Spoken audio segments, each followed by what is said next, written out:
The Battle of Guadalcanal began on August 7, 1942, marking a critical turning point in World War II's Pacific theater. This six-month campaign would prove to be one of the most grueling and decisive of the entire war, reshaping the strategic landscape of the Pacific. The geopolitical context of the early 1940s set the stage for the conflict at Guadalcanal. The Empire of Japan, driven by expansionist ambitions and a need for natural resources, had been extending its reach across Asia and the Pacific for over a decade. Japan's strategy, known as the Greater East Asia Co-Prosperity Sphere, aimed to establish Japanese economic and political dominance over much of East and Southeast Asia. On December 7, 1941, Japan launched a surprise attack on the U.S. naval base at Pearl Harbor, Hawaii. This audacious strike sank or damaged 18 American ships and killed over 2,400 personnel, bringing the United States into World War II. President Franklin D. Roosevelt, in his famous speech to Congress, declared December 7th a date which will live in infamy, and the United States formally entered the war the following day. In the wake of Pearl Harbor, Japanese forces embarked on a lightning campaign of conquest across the Pacific. The Philippines, despite fierce resistance led by General Douglas MacArthur, fell in May 1942. Singapore, Britain's Gibraltar of the East, surrendered in February 1942 in what British Prime Minister Winston Churchill called the worst disaster and largest capitulation in British history.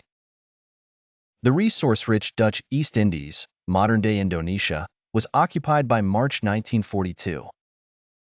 By mid-1942, Japan had established a vast defensive perimeter stretching from the Aleutian Islands off Alaska in the north, through the Central Pacific, to New Guinea and the Solomon Islands in the south.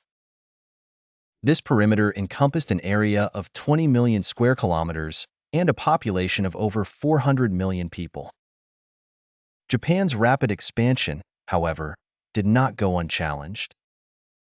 The Battle of the Coral Sea in May 1942, while a tactical victory for Japan, strategically blunted their southward advance towards Australia. More significantly, the Battle of Midway in June 1942 dealt a crippling blow to the Japanese Navy. In this engagement, the United States sank 4 of Japan's fleet carriers, effectively destroying the cream of the Japanese naval air arm and shifting the balance of naval power in the Pacific. With Japan's eastward expansion halted at Midway, Allied planners turned their attention to the offensive. The Solomon Islands, a chain of islands northeast of Australia, suddenly took on immense strategic importance. Japanese forces had begun constructing an airfield on Guadalcanal, the largest island in the Solomons. If completed, this airfield would threaten Allied supply and communication lines to Australia and New Zealand, potentially isolating these crucial Allied nations.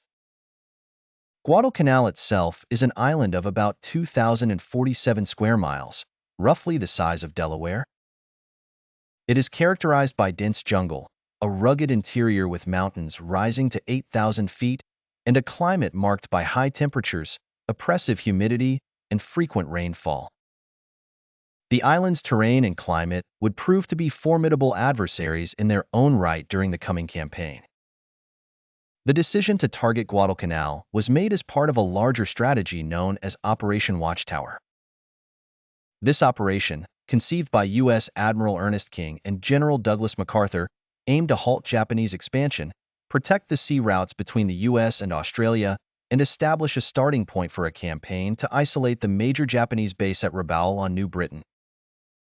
Preparations for the Guadalcanal invasion were rushed and, in many ways, inadequate.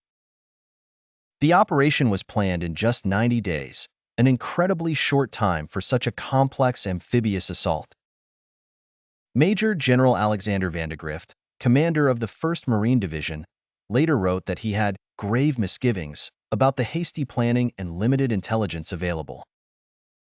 The U.S. Marine Corps, which would spearhead the assault, had been preparing for this type of amphibious warfare for years. In the interwar period, the Marines had developed the Advanced Base Force concept, which emphasized the Corps' role in seizing and defending advanced naval bases. This concept evolved into amphibious warfare doctrine, codified in the tentative manual for landing operations in 1934. As preparations for the invasion began, a massive buildup of men and material took place. The invasion force, designated Task Force 61, assembled at ports in New Zealand and New Caledonia. It comprised 75 warships and transports carrying 16,000 men of the 1st Marine Division. The fleet included 3 aircraft carriers, USS Saratoga, Enterprise, and Wasp, battleships, cruisers, destroyers, and transports. The logistical challenges were enormous. Guadalcanal was over 900 miles from the nearest Allied base at Espiritu Santo in the New Hebrides, now Vanuatu. Supplying and supporting an invasion force at this distance would stretch Allied logistics to the breaking point. Moreover, much of the 1st Marine Division's equipment was still en route from the United States, forcing the Marines to embark with only 60% of their usual supplies. Throughout July 1942, intensive training took place. Marines drilled in amphibious landing techniques, jungle warfare, and combat against fortified positions. Naval personnel practiced complex coordination between ships and landing craft. In the air, pilots honed their skills in carrier takeoffs and landings, close air support, and long-range patrol missions. Intelligence on Japanese forces on Guadalcanal was limited and often inaccurate. Allied planners estimated that there were about 13,000 Japanese troops on the island, when in reality there were only about 2,800, most of whom were Korean and Japanese construction workers building the airfield. As July turned to August, a sense of nervous anticipation gripped the Allied forces. Many of the Marines had never seen combat before. They wrote letters home, attended religious services, and tried to prepare themselves mentally for the challenges ahead. The ship decks were crowded with men cleaning weapons, studying maps, and discussing the upcoming operation. On August 7, 1942, the invasion fleet approached Guadalcanal under the cover of darkness. The element of surprise was crucial. If the Japanese were alerted to the approaching force, the entire operation could be jeopardized. As dawn broke on August 7th, the Marines prepared to make their assault on this little-known island that would soon become a household name and the site of one of the most brutal campaigns of World War II. The Battle of Guadalcanal was poised to begin, a campaign that would last 6 months, involve some of the fiercest land and naval battles of the war, and ultimately prove to be the turning point of the Pacific War. The outcome would hang in the balance, with both sides committing ever-increasing resources in a struggle that would test the limits of human endurance and military prowess. The dawn of August 7, 1942, broke over the Solomon Islands, revealing the massive Allied invasion fleet off the coast of Guadalcanal. At 6:13 a.m., the naval bombardment began. U.S. warships, including the heavy cruisers Quincy, Astoria, and Vincennes, opened fire on the shoreline, their 8-inch guns illuminating the early morning sky. The bombardment lasted nearly an hour, pounding suspected Japanese positions and clearing the way for the landing forces. At 7:15 a.m., the first wave of Marines from the 5th Regiment hit the beaches. Contrary to expectations, they met no resistance. The Japanese, caught completely by surprise, had retreated inland. The Marines quickly established a beachhead and began moving towards their primary objective, the partially completed airfield. Simultaneously, landings were taking place on the nearby islands of Tulagi, Gavutu, and Tanambogo. These smaller islands, located across the Sealark Channel from Guadalcanal, housed Japanese seaplane bases and were considered strategically important. The fighting on these islands would prove to be much fiercer than on Guadalcanal itself. On Tulagi, the 1st Marine Raider Battalion, led by Lieutenant Colonel Merritt A. Edson, encountered stiff resistance. The Japanese defenders, mostly members of the 3rd Kure Special Naval Landing Force, fought tenaciously from prepared positions. The battle for Tulagi would last 2 days, with the Marines methodically reducing Japanese strong points with flamethrowers, demolition charges, and hand grenades. Back on Guadalcanal, the Marines continued to push inland. By mid-morning, they had secured the airfield, which they renamed Henderson Field in honor of Major Lofton Henderson, a Marine pilot killed at the Battle of Midway. The speed of the American advance caught the Japanese construction workers and support personnel off guard. Many fled into the jungle, leaving behind equipment, supplies, and even half-eaten meals. As the day progressed, more troops and equipment were brought ashore. The logistical challenges were immense. The beaches of Guadalcanal, while suitable for landing, were not ideal for sustained operations. The soft sand bogged down vehicles, and the narrow beaches created congestion. Despite these difficulties, by nightfall, about 11,000 Marines had landed on Guadalcanal. The first night on Guadalcanal was tense. The Marines, still unsure of the Japanese strength and disposition, prepared for a counterattack that never came. Instead, the night was punctuated by the distant sounds of naval battle. The Japanese, reacting to the invasion, had dispatched a force of 7 cruisers and 1 destroyer from their base at Rabaul. This force, commanded by Vice Admiral Genichi Mikawa, slipped past Allied patrols and engaged the Allied naval force off Savo Island in the early hours of August 9th. In what became known as the Battle of Savo Island, Mikawa's force sank 4 Allied heavy cruisers, including 3 American ships, Quincy, Vincennes, and Astoria, and damaged several other vessels. This defeat forced the Allied naval support to withdraw, leaving the Marines on Guadalcanal without naval gunfire support and vulnerable to Japanese reinforcement. Despite this naval setback, the Marines continued to consolidate their position on Guadalcanal. On August 8th, they captured a Japanese cryptographic device, which would later prove invaluable in intercepting and decoding Japanese communications. The Marines also discovered large caches of Japanese supplies, including food, ammunition, and construction equipment, which they quickly put to use.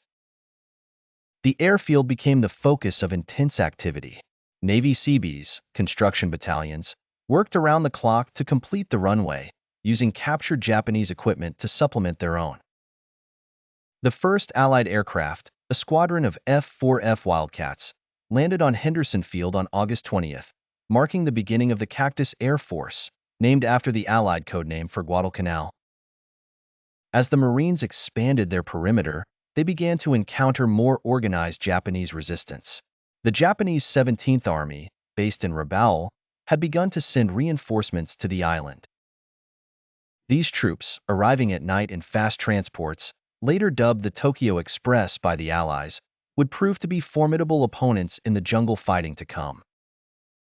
The Marines also had to contend with the harsh environment of Guadalcanal.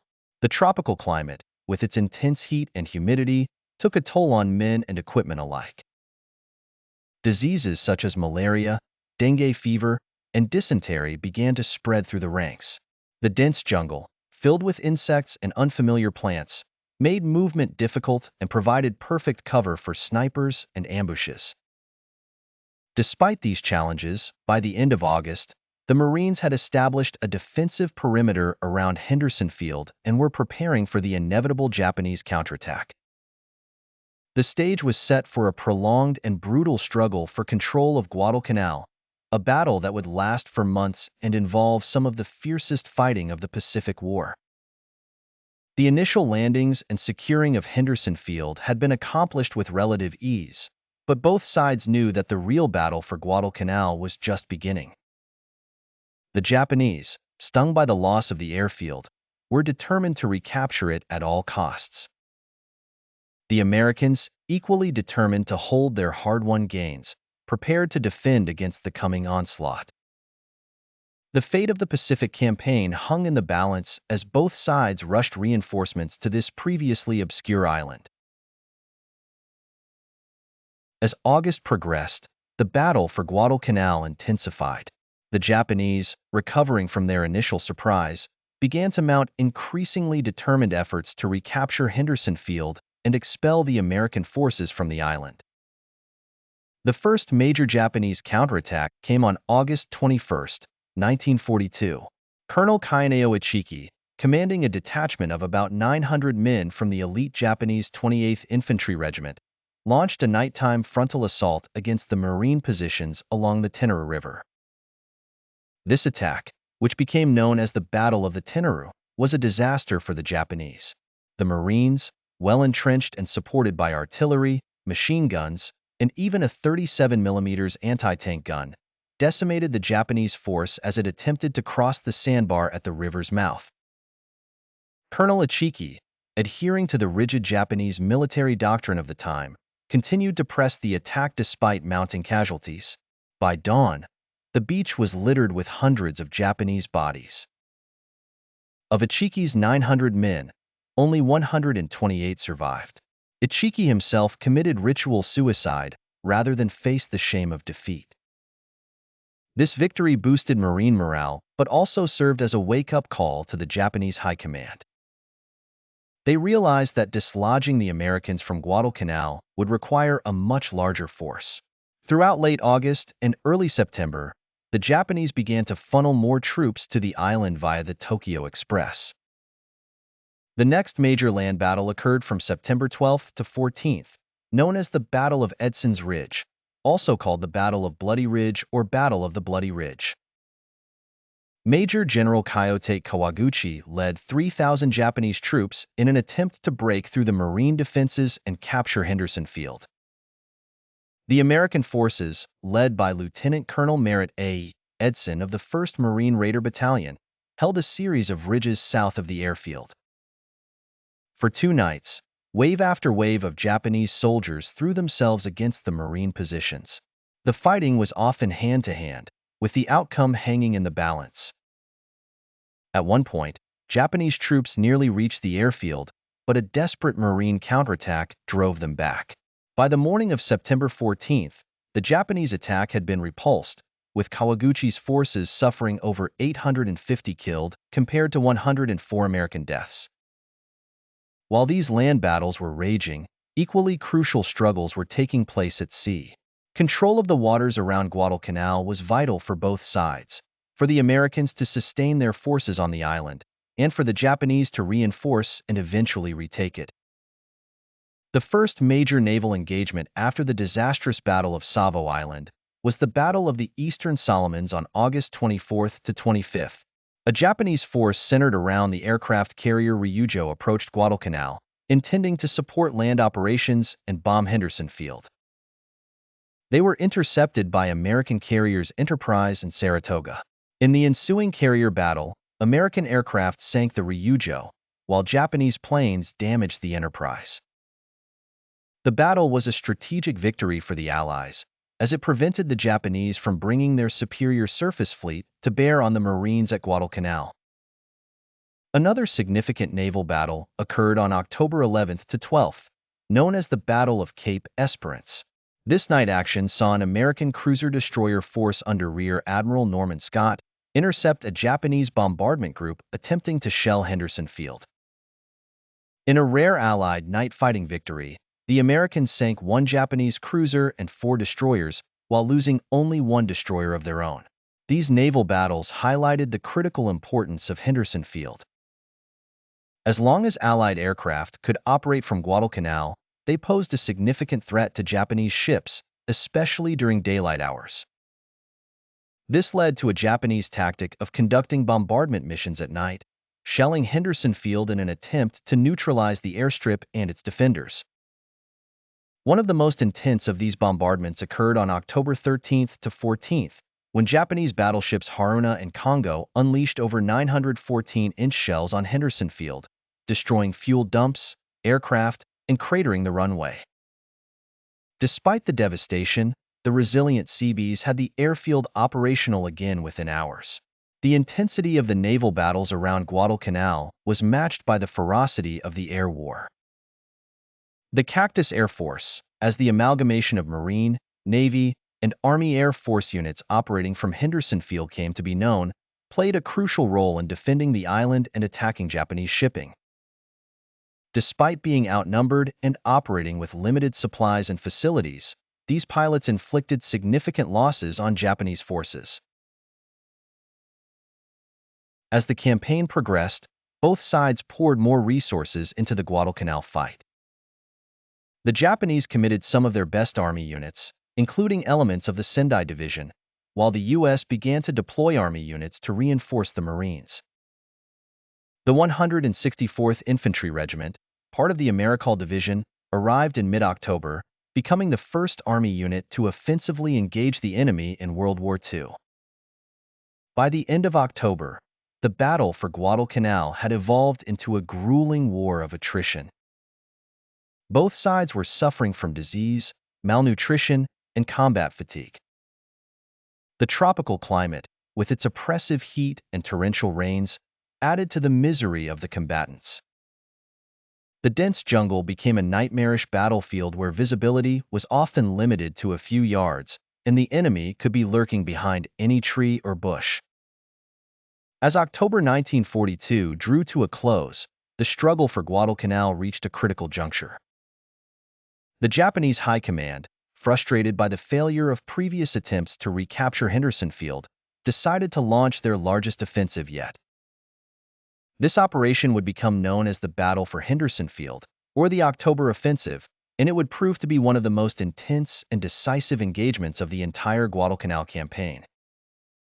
The Japanese plan was ambitious. Lieutenant General Harakichi Hyakutake, commander of the 17th Army, amassed a force of nearly 20,000 men for this all-out assault. The main thrust would come from the south, where Major General Masao Maruyama's 2nd, Sendai, Division would attack across the jungle-covered hills. Simultaneously, forces under Major General Yumio Nasu would strike from the east. The objective was clear: seize Henderson Field and drive the Americans from the island.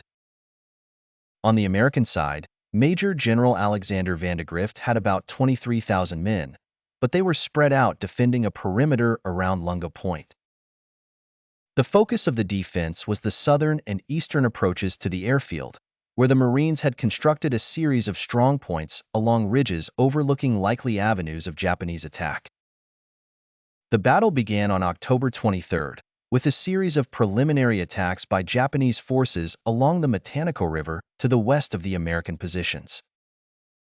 These assaults, while fierce, were essentially a diversion to draw American attention away from the main thrust to the south. As these attacks were underway, Maruyama's forces were struggling through the dense jungle south of the American lines. The terrain proved to be even more challenging than anticipated. Thick vegetation, steep ridges, and lack of accurate maps slowed the Japanese advance to a crawl. What was supposed to be a 2-day march stretched into 4 grueling days of hacking through the jungle. This delay proved crucial.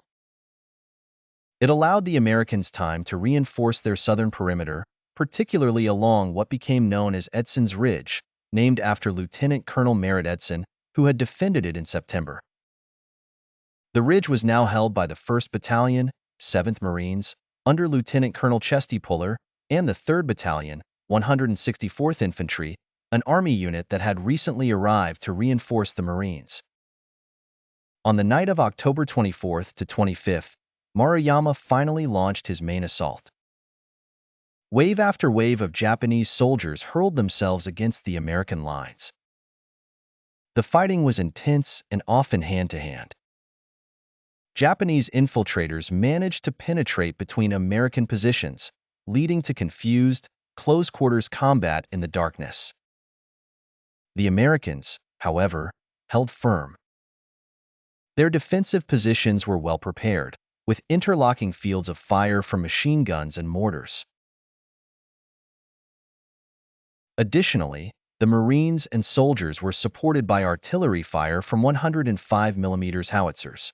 Throughout the night, the ridgelines were lit by muzzle flashes, flares, and explosions as the battle raged. One of the most critical moments came when a group of Japanese soldiers managed to break through the lines of the 7th Marines. In response, Army troops from the 164th Infantry conducted a rare nighttime counterattack, driving the Japanese back and sealing the breach. This action cemented the bond between the Marines and Army troops on Guadalcanal, dispelling any doubts about the Army's fighting abilities. The Japanese attack resumed with renewed fury on the night of October 25th to 26th. Despite sustaining heavy casualties, the Japanese commanders pressed the assault. In some sectors, Japanese troops managed to reach the Marine artillery positions, leading to desperate close quarters fighting around the guns. Throughout these 2 nights, the Americans benefited greatly from their control of Henderson Field. Aircraft from the Cactus Air Force conducted dangerous night operations, dropping flares to illuminate Japanese positions and strafing enemy concentrations. The ability to resupply and reinforce by air also proved crucial in sustaining the defense. By the morning of October 26th, the Japanese attack had been decisively repulsed. The slopes in front of the American positions were littered with thousands of Japanese dead. Murayama's force had been shattered, with over 3,000 killed and many more wounded.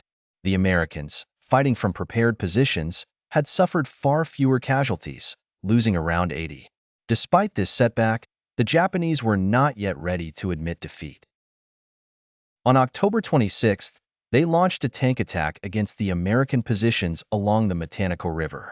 This assault, spearheaded by 10 Type 97 tanks, was the first Japanese armored attack of the Pacific War.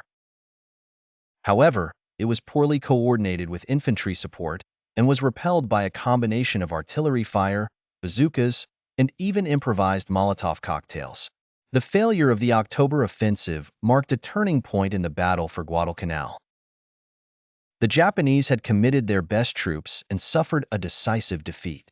While they would continue to fight tenaciously, they had lost the initiative. From this point on, they would be fighting a defensive battle, trying to hold on to their remaining positions on the island. For the Americans, the victory provided a much-needed morale boost. The successful cooperation between Marine and Army units demonstrated the growing effectiveness of U.S. forces.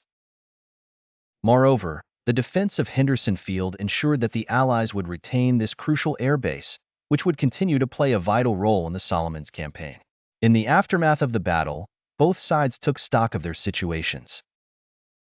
The Americans began to receive additional reinforcements and supplies, gradually strengthening their hold on the island. The Japanese, on the other hand, were forced to reevaluate their strategy. The failure to recapture Henderson Field meant that resupplying and reinforcing their forces on Guadalcanal would become increasingly difficult. As November approached, the battle for Guadalcanal entered a new phase. The Japanese would make one more major attempt to seize Henderson Field, but the initiative had clearly shifted. The October offensive had been the high watermark of Japanese efforts on Guadalcanal, and its failure would have far-reaching consequences for the course of the Pacific War. As the land battle on Guadalcanal reached a stalemate following the October offensive, the focus of the campaign shifted to the waters surrounding the island. November 1942 would witness some of the most intense and consequential naval battles of World War II, collectively known as the Naval Battle of Guadalcanal. The month began with both sides reinforcing their positions. The Japanese, despite their setbacks, were determined to hold on to Guadalcanal. They began assembling a large convoy to deliver fresh troops and supplies to the island. This convoy, consisting of 11 transports escorted by 12 destroyers, was scheduled to arrive at Guadalcanal on November 13th. The Americans, having broken Japanese naval codes, were aware of this impending operation. Admiral William Halsey, commander of Allied forces in the South Pacific, resolved to prevent the Japanese convoy from reaching Guadalcanal. He dispatched Task Force 67, consisting of 5 cruisers and 8 destroyers, under the command of Rear Admiral Daniel J. Callahan. On the night of November 12th to 13th, Callahan's force encountered a powerful Japanese task force led by Rear Admiral Hiroaki Abe. Abe's force, which included 2 battleships, the Hai and Kirishima, was tasked with bombarding Henderson Field to pave the way for the transport convoy. What followed was one of the most chaotic and brutal naval engagements of the war. In the darkness and confusion, the 2 forces became intermingled. Ships fired at targets at point-blank range, sometimes less than 1,000 yards apart. The superior Japanese torpedoes proved devastating, while the Americans relied on their gunfire and radar. The battle was marked by heroic actions on both sides. The light cruiser USS Atlanta, caught in a crossfire, was hit by a torpedo and riddled with shell fire. Its captain, Rear Admiral Norman Scott, was killed instantly. The San Francisco, Callahan's flagship, engaged in a point-blank duel with the battleship High. Admiral Callahan and most of his staff were killed when the San Francisco's bridge took a direct hit. By dawn, the battle had ended in a tactical draw, but a strategic American victory. Both sides had suffered heavy losses. The Americans lost 2 light cruisers, Atlanta and Juno, and 4 destroyers. The Japanese lost 2 destroyers, and the battleship High was so badly damaged it had to be scuttled the next day. Crucially, the Japanese bombardment mission had failed, leaving Henderson Field intact. The battle, however, was far from over. On the afternoon of November 13th, aircraft from Henderson Field attacked and sank 7 of the 11 Japanese transports attempting to reach Guadalcanal. The remaining 4 beached themselves on Guadalcanal, where they were attacked by American aircraft and artillery. That night, the Japanese made another attempt to bombard Henderson Field. A force led by the battleship Kirishima approached the island, but was intercepted by a U.S. task force centered around the battleships Washington and South Dakota. In the ensuing battle, the South Dakota suffered electrical failures that left it virtually defenseless, taking numerous hits. However, the Washington, captained by Rear Admiral Willis A. Lee, maneuvered undetected to within 9,000 yards of the Kirishima.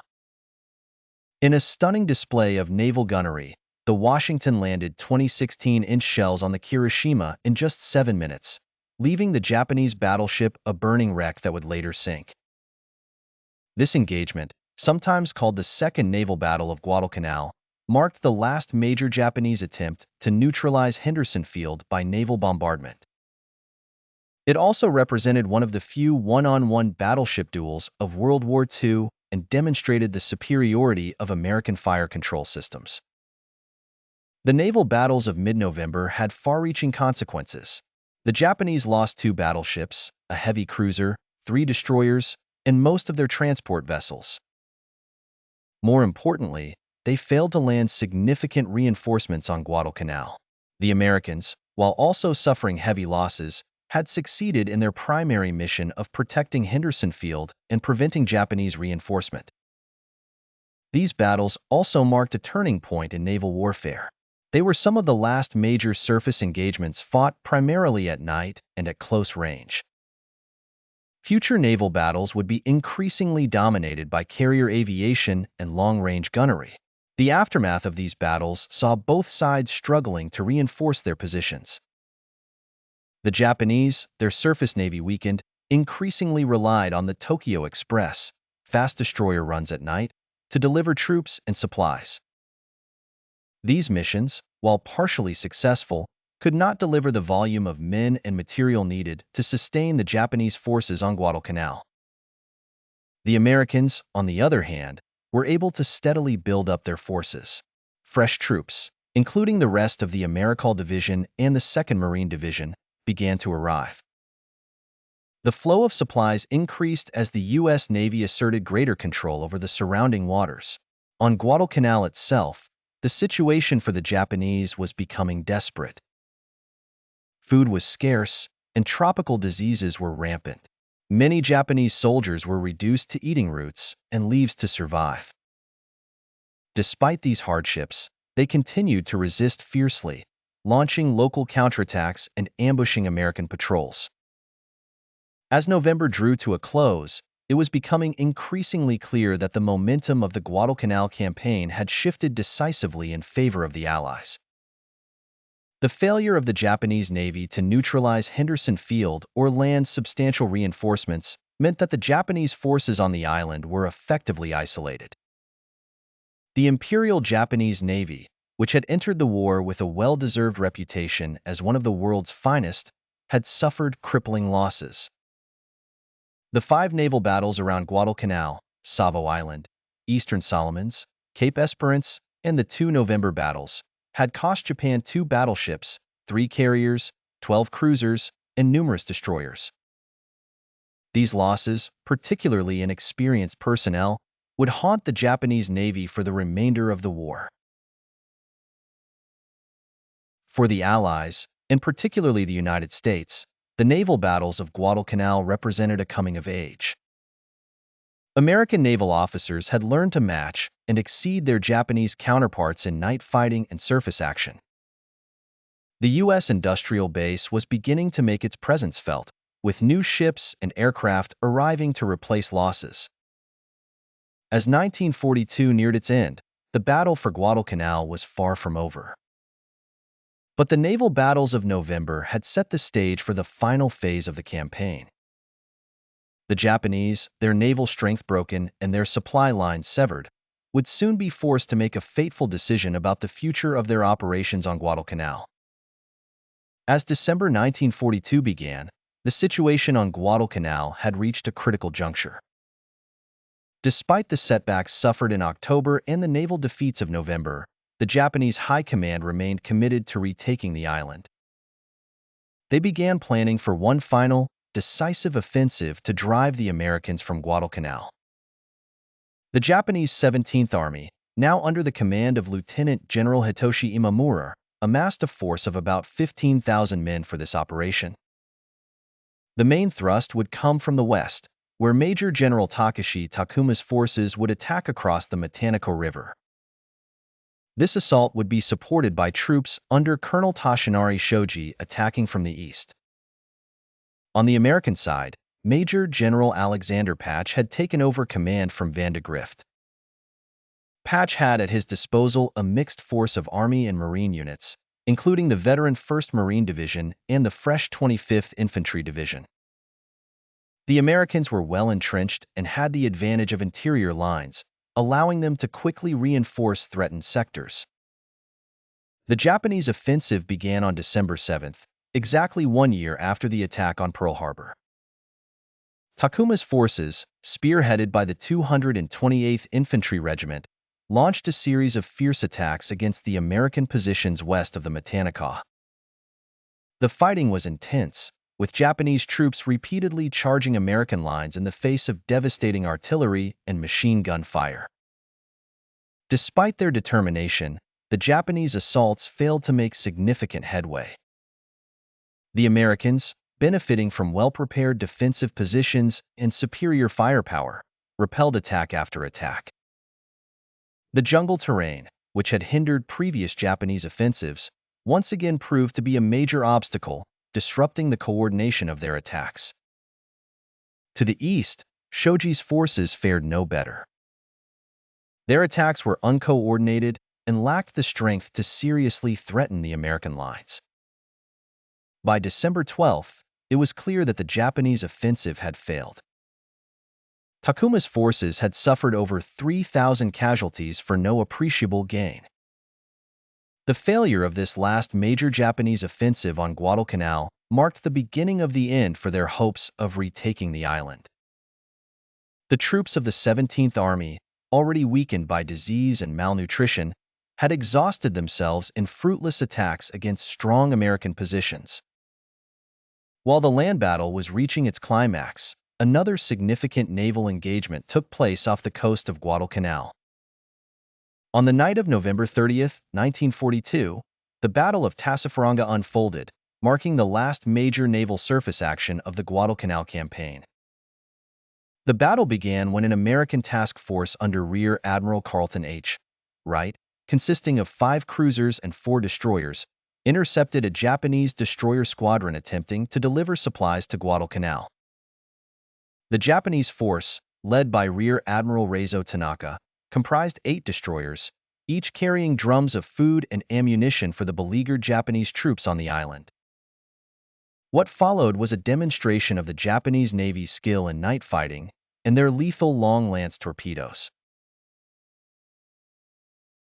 Despite being outnumbered and outgunned, Tanaka's destroyers unleashed a devastating torpedo attack on the American cruiser line. The cruiser Northampton was sunk, while Minneapolis, New Orleans, and Pensacola were all severely damaged.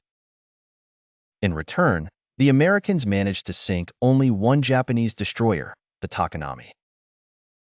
The rest of Tanaka's force escaped, although they were forced to jettison most of their supplies. While tactically a Japanese victory, strategically the battle did little to alleviate the dire supply situation of the Japanese forces on Guadalcanal.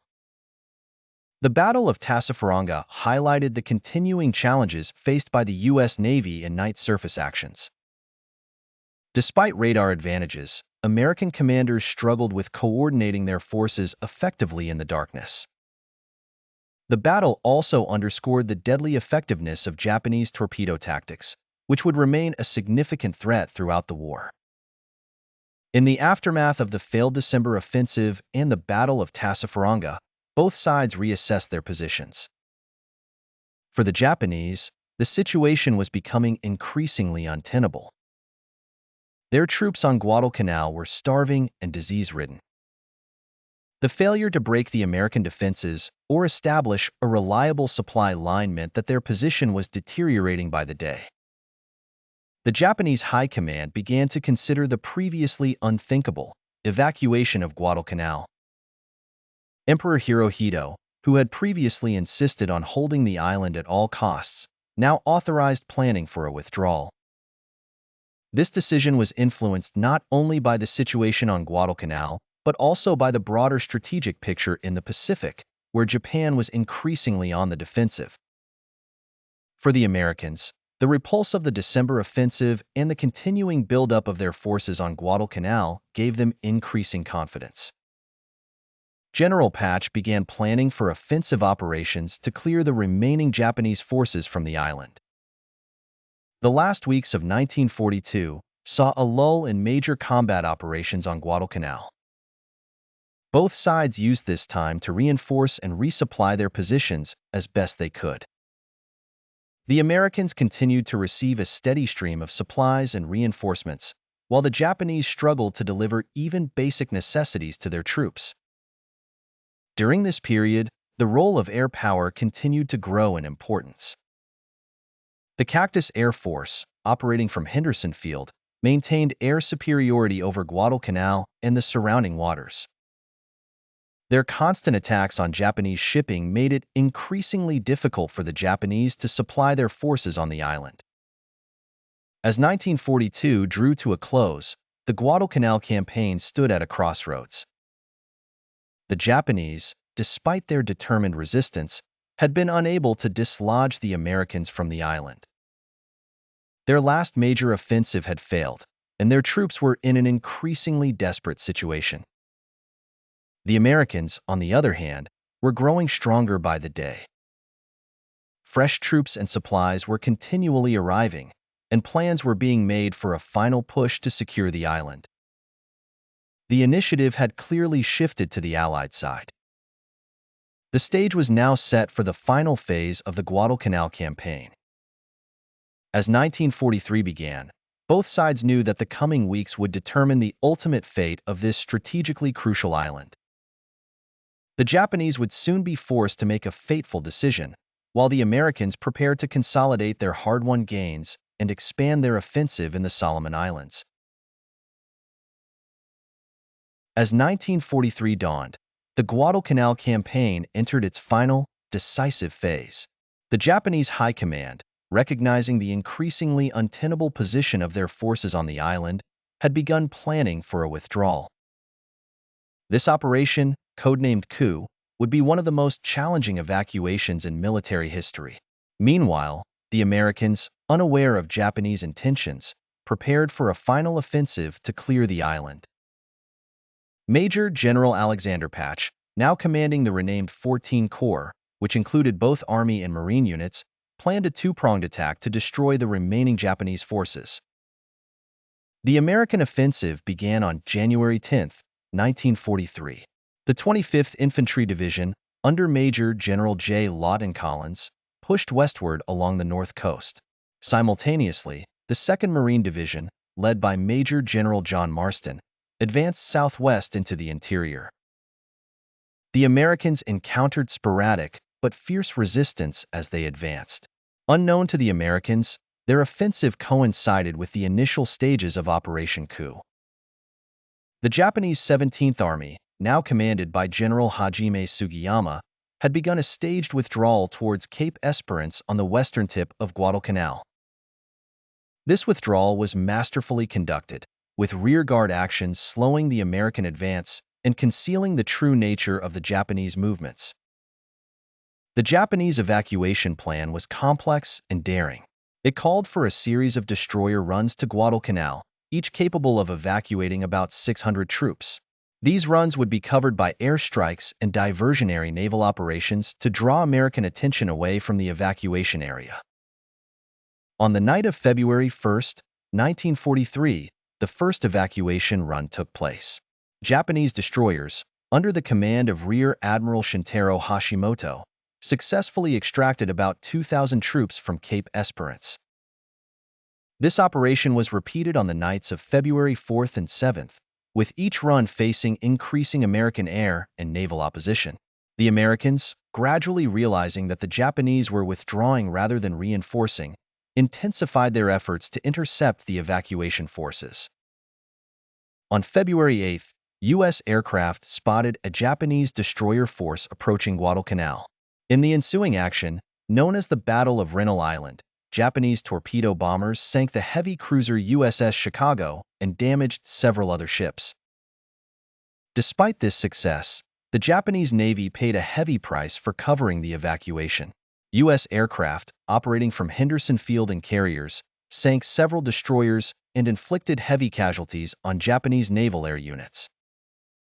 On the ground, American forces continued to advance, facing diminishing resistance. The 161st Infantry Regiment of the 25th Division reached Tassafaronga on January 26, cutting off the Japanese retreat route along the north coast.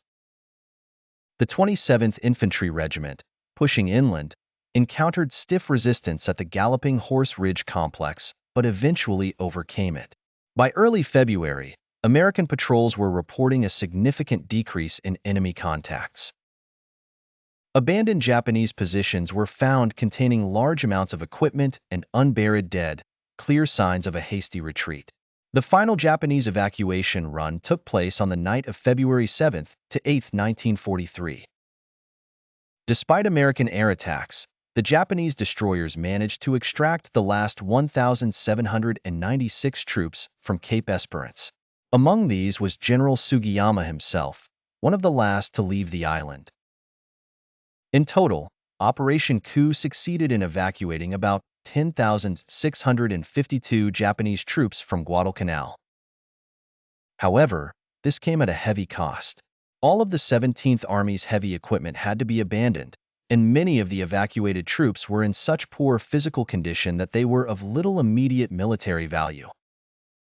On February 9, 1943, American forces reached Cape Esperance, encountering only abandoned positions and discarded equipment. Major General Patch declared Guadalcanal secure, marking the official end of the campaign. The conclusion of the Guadalcanal campaign represented a significant strategic victory for the Allies. For the first time in the war, the Japanese had been forced to completely evacuate a major base. The psychological impact was enormous, shattering the myth of Japanese invincibility and boosting Allied morale. For the Japanese, the loss of Guadalcanal was a turning point. It marked the end of their offensive capabilities in the South Pacific and the beginning of a long, costly defensive struggle. The Imperial Japanese Navy, in particular, had suffered losses it could not replace, especially in terms of experienced aircrew. The campaign had exacted a terrible toll on both sides. The Americans suffered about 7,100 dead, including 2,500 at sea, and 8,000 wounded. Nearly 30,000 men were evacuated due to disease and combat stress. The Japanese losses were even more severe, with approximately 31,000 killed in ground combat and at sea. Thousands more died from disease and starvation. The battle had also consumed vast amounts of material. Both sides lost dozens of ships, hundreds of aircraft, and enormous quantities of supplies. For the United States, these losses could be replaced. For Japan, they represented irreplaceable assets, particularly in terms of trained pilots and veteran troops.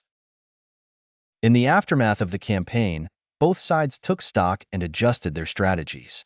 The Americans began planning for further offensives up the Solomon Chain, aiming to isolate the major Japanese base at Rabaul. The Japanese, recognizing their inability to retake lost ground, shifted to a strategy of delay and attrition, hoping to wear down American resolve. The Guadalcanal campaign had profound effects on military tactics and strategy. It demonstrated the crucial importance of air power in both land and sea operations. The battle highlighted the need for joint operations between Army, Navy, and Air Forces, a lesson that would shape Allied planning for the rest of the war. For the U.S. Marine Corps, Guadalcanal was a defining moment. The Marines' tenacious defense of Henderson Field and their ability to operate effectively in jungle conditions established their reputation as an elite fighting force. As news of the victory spread, Guadalcanal entered the lexicon of American military history. The island's name became synonymous with courage, endurance, and sacrifice. Veterans of the campaign would carry their experiences with them for the rest of their lives, their stories becoming part of the broader narrative of World War II. With Guadalcanal secured, the focus of the Pacific War shifted to new battlegrounds.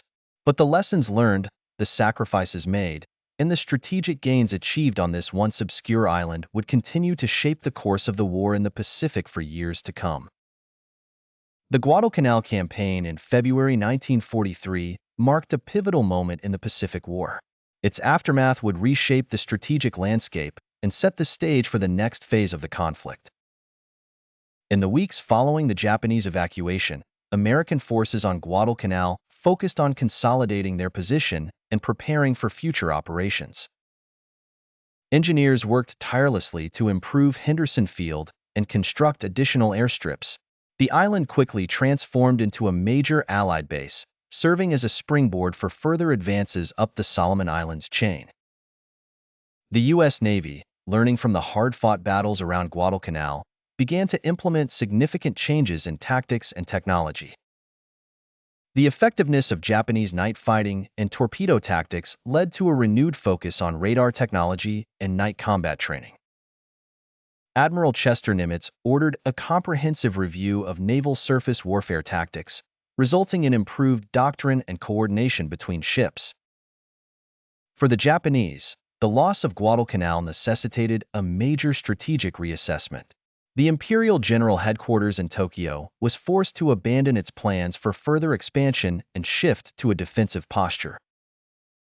This shift was embodied in a new strategy called Absolute National Defense Sphere, which aimed to create a defensive perimeter that could be held indefinitely. The Japanese Navy, in particular, had suffered crippling losses. 6 months of intense combat had cost Japan 2 battleships, 4 cruisers, 11 destroyers, and over 600 aircraft. Even more devastating was the loss of experienced pilots and crew, which Japan, unlike the United States, lacked the training capacity to quickly replace. These naval losses had far-reaching consequences. Japan's ability to project power across the Pacific was severely diminished, and its remaining ships were forced to conserve fuel, limiting their operational capabilities. The balance of naval power in the Pacific had decisively shifted in favor of the Allies. On land, the Japanese army began to implement new defensive tactics. The failure of banzai charges and frontal assaults on Guadalcanal led to a more defensive, in-depth approach. Future island battles would see the Japanese constructing elaborate cave and bunker systems, a strategy that would prove costly for American forces to overcome. For the United States, the victory at Guadalcanal provided a much-needed morale boost. It dispelled the aura of invincibility that had surrounded Japanese forces and demonstrated that they could be defeated. The battle also provided valuable combat experience to American troops and commanders, experience that would prove crucial in the campaigns to come. The strategic importance of Guadalcanal extended beyond the immediate area of the Solomon Islands. By denying Japan the ability to threaten Allied supply lines to Australia and New Zealand, the campaign secured these nations as vital bases for future operations. Australia, in particular, would serve as a crucial staging area for General Douglas MacArthur's Southwest Pacific Campaign. In the realm of military technology, Guadalcanal highlighted the growing importance of air power in both land and naval warfare. The crucial role played by the Cactus Air Force in defending Henderson Field and attacking Japanese shipping led to increased emphasis on the development of new aircraft and the expansion of carrier forces. The battle also underscored the importance of logistics in modern warfare. The ability of the United States to supply its forces on Guadalcanal, despite intense Japanese opposition, was a testament to American industrial might and organizational skill. This logistical superiority would become increasingly apparent as the war progressed. In Japan, news of the defeat at Guadalcanal was suppressed to maintain public morale. However, within the military leadership, the battle's outcome led to a growing realization that Japan could not win a protracted war against the United States. Some officers, including Admiral Isoroku Yamamoto, began to advocate for a negotiated peace, though these voices were silenced by the militarist government. For the United States, Guadalcanal served as a testing ground for joint operations between the Army, Navy, and Marine Corps. The challenges of coordinating these different services led to improvements in joint command structures and communication, developments that would prove crucial in later amphibious operations. The battle also had a significant impact on military medicine. The harsh tropical environment of Guadalcanal, with its attendant diseases, led to advancements in the treatment and prevention of malaria, dengue fever, and other tropical illnesses. These medical lessons would save countless lives in subsequent Pacific campaigns. In the broader context of World War II, Guadalcanal represented the high watermark of Japanese expansion. From this point forward, Japan would be on the strategic defensive, struggling to hold on to its conquests in the face of growing Allied power. The initiative in the Pacific War had irrevocably shifted to the Allies. The campaign also influenced Allied grand strategy. The success on Guadalcanal bolstered arguments for a robust Pacific strategy, countering those who advocated for a Europe-first approach. As a result, significant resources continued to flow into the Pacific theater, enabling further offensive operations. In the months following Guadalcanal, the Allies launched a two-pronged advance in the Pacific. In the Southwest Pacific, General MacArthur began his island-hopping campaign up the coast of New Guinea. In the Central Pacific, Admiral Nimitz commenced a series of amphibious assaults across the Gilbert and Marshall Islands. These campaigns built directly on the lessons learned at Guadalcanal. Improved amphibious tactics, better inter-service cooperation, and the growing material superiority of the United States all trace their roots to the crucible of Guadalcanal. For the veterans of Guadalcanal, both American and Japanese, the battle left an indelible mark. Many suffered from what would later be recognized as post-traumatic stress disorder. The intense combat, harsh conditions, and high casualty rates created bonds among survivors that would last a lifetime. In the years following the war, Guadalcanal assumed a central place in the narrative of World War II. Books, films, and documentaries celebrated the courage and sacrifice of those who fought there. The island became a pilgrimage site for veterans and a symbol of the cost and consequences of war. It's clear that this campaign was more than just a battle for a remote Pacific island. It was a turning point that reshaped the strategic balance in the Pacific, tested the limits of human endurance, and set the stage for the ultimate Allied victory in World War II.